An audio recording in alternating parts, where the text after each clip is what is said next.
might drop off, you might lose it there for a while. You'll see this will happen in your presentations, and then you want to close or finish at the end. It's down here, it's not going to be as effective. Okay, you want people leaving on a higher, leaving where they've got massive value, so you've increased. That's pretty much what you're doing. So to do that, you have to be good at controlling your state. And to be effective in anything you do in life, that's what you've got to be. And we've taught you a lot of that on the home study and things like that. So what I will do, you can jot this down, is you can do a ritual. I do what I call incantations. So incantations are a little bit like, who's heard of affirmations before? Affirmations are things you can say to yourself. An incantation is an affirmation that's much more powerful. It's more powerful because you do body gestures or movement with it, so you lock it into your nervous system. Where an affirmation might be just saying, I'm happy, I'm happy, I'm happy, okay? But you can just say that and lie to yourself if you're not happy.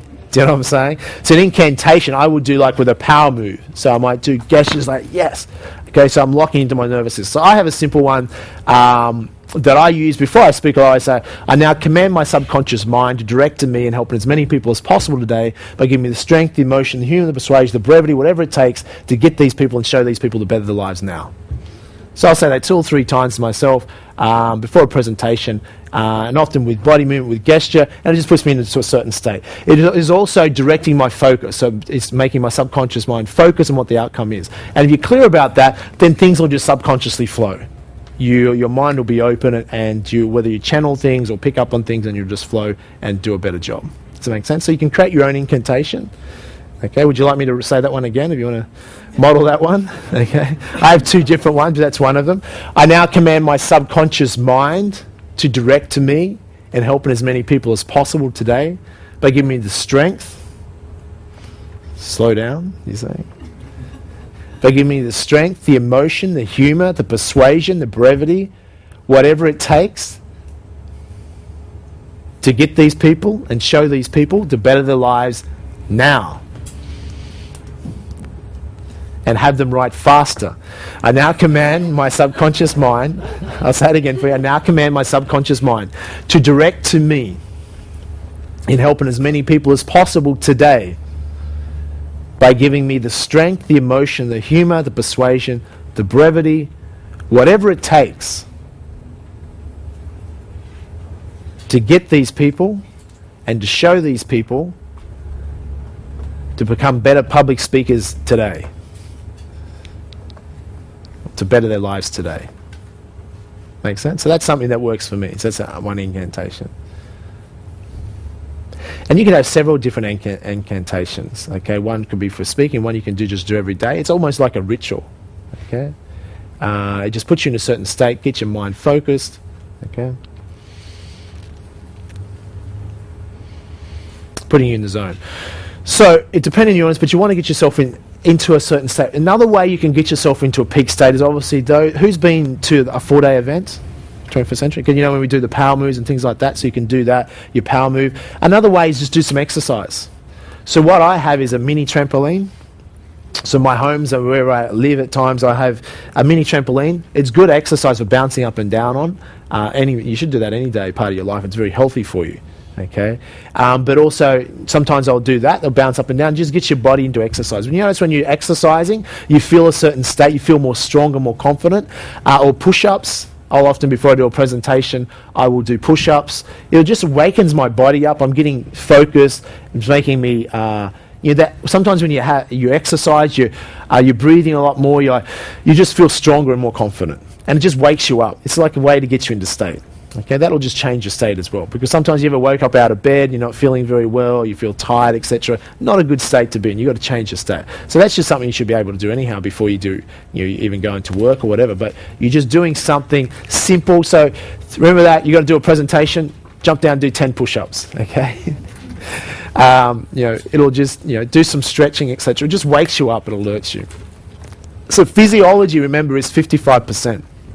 It is everything, really. That's all you control. Your state will come across. Okay, that'll affect people. The other part to changing your state is what you focus on.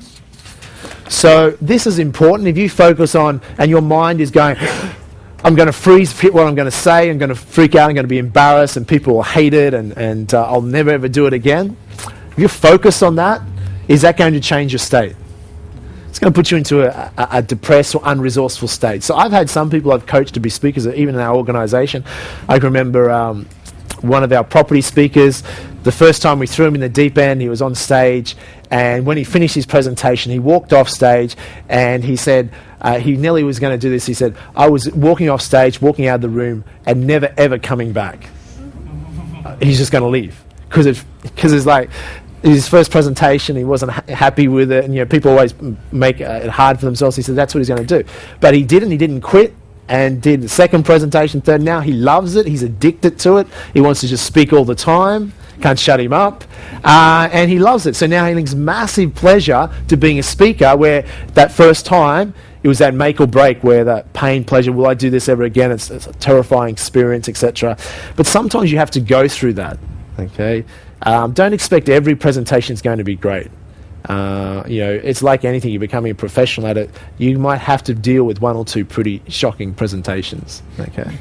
So what I'd suggest is this, is in share trading, you paper trade, is that true?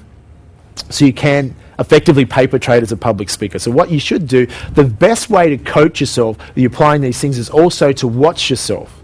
So practice some presentations with no one around if you want, and just have yourself videoed. So just practice doing a presentation in front of a video. Then you can watch the video of yourself. Don't be too harsh of a critic, but by watching yourself as if you're one of the audience, you'll naturally start picking up things and go, next time I'm going to do this differently. Okay? So for instance, in many presentations, you'll speak faster than normal. Okay? Because people can take in information quicker than normal. So normally you speak at a certain pace. Often a good idea in presentations is to speak slightly faster than normal. Not too fast, okay? But speaking fast actually subconsciously is a sign of intelligence. People think someone that speaks fast is more intelligent. I don't know that's why that is, but the reason you'd speak fast, though, is that people can take in information. If you're just talking at normal pace, it's often too slow for people. By talking faster, it'll raise the energy in the room. Okay, that should be okay for women as well. Is that true? You know how to speak fast? So increase the speed at which you speak at, just slightly. Okay, because that'll create more excitement. When people speak, when someone's excited, they're speaking fast. Is that true?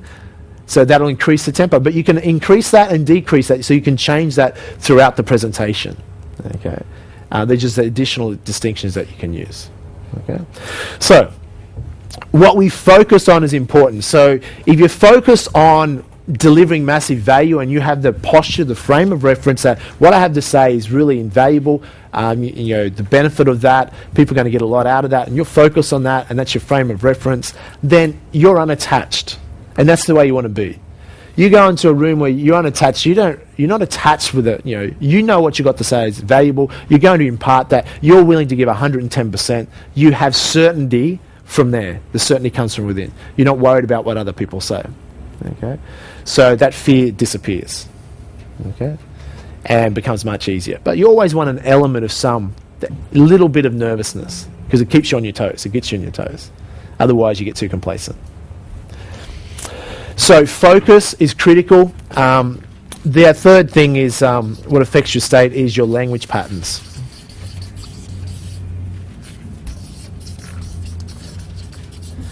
Your language patterns. In other words, what you might say to others or what you're internally saying to yourself.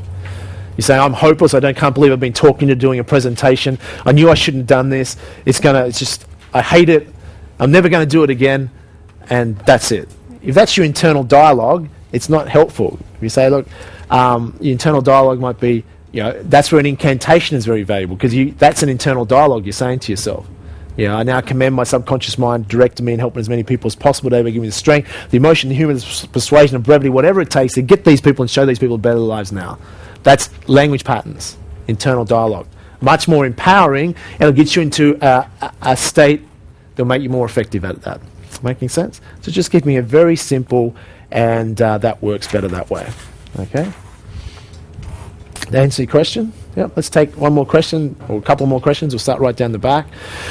So all these things add up. So what you're doing here, this is before the presentation. You've got your syntax for the presentation, this is before. So you've got your cheat notes, so you always have your cheat notes as backup. You have your PowerPoint, which you may be displaying to the audience. You've got yourself in state, you've done your incantations at the beginning of the day. You're passionate about what you're going to share. Your cheat notes have your pre-frames already, so what I would rehearse beforehand is my pre-frames and challenge. So I'm just mentally going over that. Or I mentally rehearse. So I usually, before a seminar, while I'm sleeping during the night, things will come to me what I need to say the next day.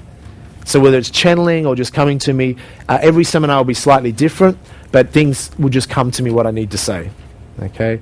And then when you're writing the zone, and as I'm talking about where you start to mind read in an audience, you will start to pick up on energies and things that are meant to say to relate to a particular person.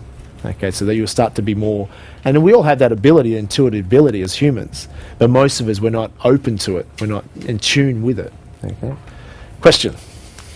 Hi, Jamie. Hi. My question is regards to the beginning, the acknowledgement, pre-framing, and you mentioned that you could either do a 3 to 5 minute session, or you could do a 30 to 40 minute session, which is what you do. What are the advantages of doing it for 30 to 40 versus the 3 to the 5 minutes? Yeah, it's a good question. Now, it depends on the presentation. Like this morning, in saying this presentation, I think I went to an interaction in probably 5 to 10 minutes. Okay, there's probably no more advantage in the beginning. You do it shorter because you're going into, because you're not always, it's something new. You want to get the audience, the ice broken within, say, sooner the better. So the first 5 minutes you can get through the pre-frames, the challenge, you acknowledge people, and then get people to talk to each other as quickly as possible. In the beginning, that's what I'd recommend. So do it shorter. That would be the advantage in the beginning.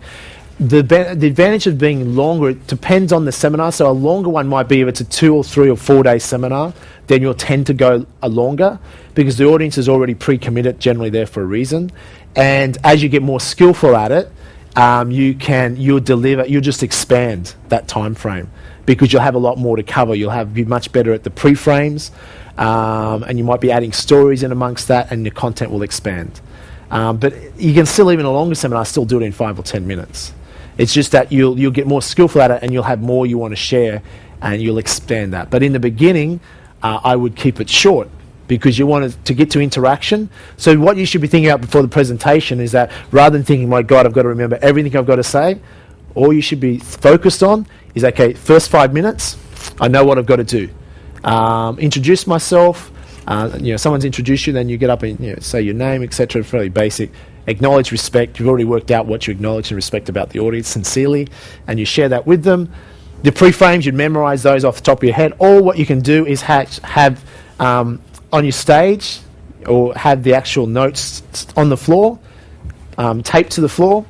Or if you've got a monitor, it can actually have it there listed for you. So you can actually, if you forget, you can see what the pre-frame is. You have three or four pre-frames, say. But you would already know these. You're mentally rehearsing these. And then the challenge, you'd have 3 or 4 things you're going to challenge, but the challenges are probably always going to be the same, so you're going to eventually just memorize those. Like challenge people to keep an open mind, take lots of notes, etc. Give 10% to charity as an example, whatever your challenges are to the audience. And then now you can see this is just becoming subconscious quick. And then, okay, everyone stand up. Here's what I want you to do. Turn to at least 3 or 4 other people around you. Tell them what your name is, where you're from, and why you're here today. That's all you have to focus on for the first 5 minutes. Okay, the rest of the presentation you're not even worried about right now. You'll worry about that later. Who thinks that's a lot easier? That's all you have to focus on. Now, some of you are probably going, shit, that's a lot to focus on the first 5 minutes. In the beginning it will be. But is it much easier if you've got to do a 60-minute presentation going, all I have to worry about right now is the first 5 minutes. That's the hard part. After that, the next 55 is a piece of cake and it's fun. That's the difference. So in the beginning, the advantage is to keep it short. Good question, though. Yep, just back there. Hi there, Jamie. My name's Owen. Hi, Owen. With doing, say, sort of 2 questions. With doing a hour-long presentation or a lot longer presentation, I would imagine that you would have the volume of material to cover, that you already have that fairly clear in note form and in your mind what material I need to present to the audience, etc. With the, you talk about the outcome there, just say, for example, that your intention of your presentation is to make a sale at the end of it. Do you clearly outline that outcome in your pre-frame so that people are aware that my intention is to try and get you to buy something at the end of this? Or how do you slip that in there? I mean, most people would, if you go into a sales presentation, it's like, yeah, I have the understanding that this guy is trying to sell me something? You know, it's a very good question. So it's two ways to go about it. Some presenters will tell people right up front, so you can actually do that if it's a correct pre-frame. Yeah, you just be honest with people and say, and also, at the end, my goal is to get you committed to taking action because I think you're going to love what I've got to share with you. So I'll mention that I'll spend 90% of the time I'm going to educate you as much as I can. Will I never ever see you again? The last 10 minutes I'm going to tell you a little bit about this product or service, and I'd love to encourage you to take advantage of that, but I expect it's not for everyone, so I want to give you as much value regardless today. Does that make sense? So you've told people right up front, you've been honest with them, but you're not attached. The key is not being attached to something, because no one wants to be sold into anything. So if it's coming across you're trying to sell, it's because you're attached to the outcome. So a universal principle is be clear about your outcome, but unattached to it. So if it's a sales presentation, part of your preparation might be, my goal today, one of the goals is to sell 10 whatever, or 100 whatever you're selling. But you might jot that down in present tense as a goal, or mentally put that out there, but you're unattached to it. Because you're attached to it, it'll come across in your body language, it'll come across the audience, you're trying to sell something. And actually, the more you try and sell, the more you push away. Humans are interesting creatures. If we're told not to do something, we'll do it. You tell people not to buy something, they're more inclined just to buy it, just because that's our nature of who we are. We like to make up our own minds, and we don't like to be told what to do. Okay, so you can do the anti-sell as well, which gets into more sales and marketing. But I think what people appreciate is that when you're being genuine and sincere. So if you're genuine and sincere, your goal might be a sales presentation, but what your goal should also be to say, you know what? My goal is to not waste people's time. My goal is to impart valuable information, inspire these people that why I'm excited about this product, or why I'm excited about this service. It may not be for them, but I certainly want to tell them how great it's been for me and been for other people, and I would hope sincerely that they'll see the benefit of that and take advantage of it. But I respect if they don't, because really it's up to them. It's their choice. Do you see how you're coming unattached to that? People then will expect, because also your presentation shouldn't be just a selling presentation. So the mistake many selling presentations do is it's 90% selling and only 10% of value. And that's a real limited value to that, and people they're bored because they're being sold. It's like so you make it easy. 90% education. And the bottom motto is, as far as sales, the more you educate, the less you have to sell. The less you educate, the more you need to sell to get someone to understand it. So if you always come from that premise. But true, if you're doing a selling presentation, you still have to sell, so you still have to have that outcome. But I think if you're focused on building a relationship rather than just selling someone, then it's a different story, because then people will want to continue to be involved in whatever the product or service is, because they trust you, you've delivered value to them, and they're like, this is actually good. The product might not be for me yet, but I'm going to go away from that presentation and tell my friends about it. Actually, even if you don't buy it, go along, you're going to learn something from it. Making sense? So if your posture, your frame of reference is coming from being sincere, being honest, don't BS people. Okay, so what you're saying, should I tell people up front? You can pre-frame it, but if you pre-frame it in a way that's a benefit to them. Okay, if you said to people, welcome along today here, really just want to let you know I'm really only here to sell you something, so why don't you get your credit cards out right now, and let's just skip the presentation and just give me your credit card. Probably not going to be effective, is it? Okay, you want to actually deliver value, and that's how your presentation should be built. So there's a lot of sales presentations out there are ineffective because they're just trying to sell. Okay. Remember, the goal is what's in it for them, not what's in it for you. And you bring that together. Now, in saying that, you need to also have selling skills. Whether you're selling your idea, product, or service, you're still selling. Every time, any communication you have, you're selling. Is it true? You're selling your staff to do a better job. You're selling your kids to clean up the bedroom. You're selling your spouse to take you out for dinner more often. You're selling a concept all the time, so it's all about influence. Okay, and being unattached is the best way to do that. So it's a very good question. You can tie that into your presentation. Some presenters are very good at that. They'll be honest right up front. They're going to have 3 or 4 pre-frames, and they'll also say, if you really like what I've got to say here today, I've got a program, I've got a course, I've got a product or service you may be interested in, and I'd love you to be a part of that. You're telling people right up front. People have no issue with that. as long as you don't BS people. It's the main thing. Okay. Yep, down the front. Who's getting value out of the questions? Who's learning from this? Yep. Hi, thanks for so far. You're welcome. The question would be about what distinctions do you see between a room where you're the outsider and they all know each other already, like it's a corporation or it's a community group, as opposed in terms of the interactions and what you'd ask them to do? Yeah, very good question. It's going to depend on the context. So if it's your seminar or your presentation, then it's much easier because it's a warm audience or there's a relationship built. So that's going to be the easiest presentation. If you're being invited as a speaker to speak to an audience, the audience knows each other, they don't know you, then that can be a much more difficult environment. So what you need to do is you need to know your audience. So before you create any presentation or tailor presentation, you need to know the audience. In other words, know who they are and what they want. So you should be thinking, let's say you're invited to speak to whatever the group is, you should be looking at, okay, what can I sincerely acknowledge and respect about these people already? You should be thinking about that. Because you can't just BS and make something up. You've got to actually say, well, what do I acknowledge about this group? So it might be, obviously, if you're speaking for a certain organisation, you would do some research on that organisation. And you probably wouldn't speak for them unless you could find something that you relate to or believe in. If you're, so you can say, look, what I just want to say, I really want to, first of all, respect each and every one of you in the room. I know I've heard so many wonderful things about XYZ organisation. And, people talk about this, and I want to respect your commitment because, a lot of people out there wouldn't be prepared to commit their time and effort to an organisation such as yourself, and I do respect that, and I just want to acknowledge each and every one of you here for that, and I'm excited to be able to share some things with you. So now you've created rapport with the audience, you've been sincere with them, and they're more open to listening to you because, one, you know something about them and their organisation, and you respect them. They're more likely then to respect you. So when they already know each other and you're aware of that, what sort of thing would you use as the icebreaker rather than introduce yourself to 2 or 3 people and share something personal? Yeah, sometimes there's a presentation where they've already been introduced to each other, so you mightn't be able to use that. So you might just use something quicker. Might be something, but you still would use icebreakers as far as turn to the person next to you and just share what I just taught with you. Okay, or you can do other different icebreakers. Put your, there's a whole range of different ones some speakers use. Put your hand up, turn your hand around. Here's what I want you to do: pat yourself on the back. Okay, acknowledge. That's another form of acknowledgement, etc. There's a whole range of different things that you can do there. You might just do something simpler.